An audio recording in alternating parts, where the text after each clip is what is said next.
This is an age where the older ways of communicating are being challenged and in some cases superseded by new ways of presenting information. My name is Andrew Rasanen. I'm a director in corporate communications for the Americas for MUFG. Crossroads is a general interest magazine that aims to both educate and engage our employees.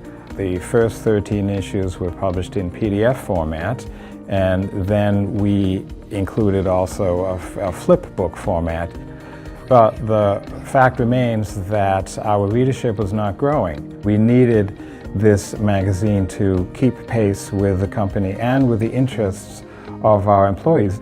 We think that our people are less interested in a flat, static format like a PDF. And the response from our readers to the very first full digital issue of Crossroads was tremendous.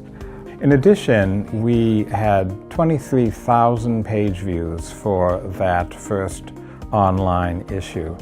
It enables someone who's not a web designer, who is not a developer, to create something on their own. If your experience is like mine, I think you'll be pleased with the results.